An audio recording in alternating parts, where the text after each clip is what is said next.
ప్రార్థనకు జవాబు వచ్చిన దాకా మోకాళ్ళ మీద నుండి నేను లేవనన్న మొండోళ్ళని చూపించండి.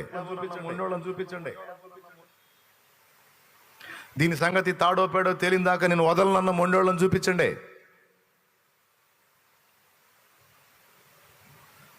మీటింగ్ గ్రౌండ్ కోసం ప్లేస్ అడిగితే ఒక ఆయన నేను ఈయన అన్నాడు.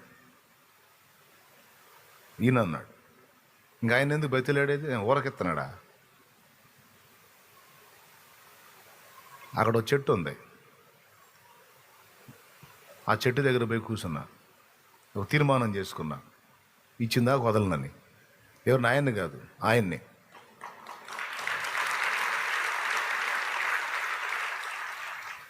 మరి అవసరం మీటింగ్ రౌండ్, మరి అవమానాలు తట్టుకోలేకపోతున్నాం. మరి వేరే వాళ్ళ ప్లేసులు వేస్తే 10 ఎకరాలు మాట్లాడలే, 1 ఎకరం కూడా వాళ్ళు చేస్తున్నాడు. మన కర్మకాల 1 ఎకరంలోనే మన షెడ్డు పడుతుంది, బలిపీఠం అక్కడ పెట్టాల్సి వస్తుంది.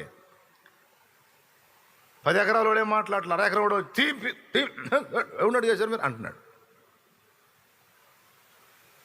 ఈ 10 ఎకరాలు 1 ఎకరమే నేను యువతలే మావాడలే అంటున్నాడు. అన్నాళ్ళని వేస్తున్నాం, ఏం కానీ వాడు వచ్చి అంటున్నాడు. అది బాధ.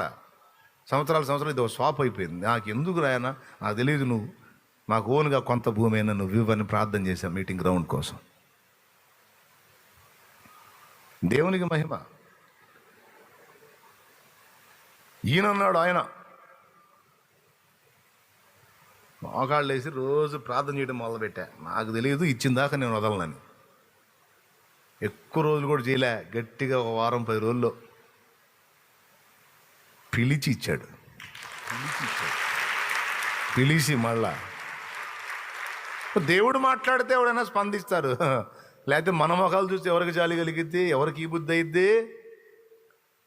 మన పక్షమున దేవుడు కార్యము చేస్తే అప్పుడు మనుషులు మెత్తబడతారు.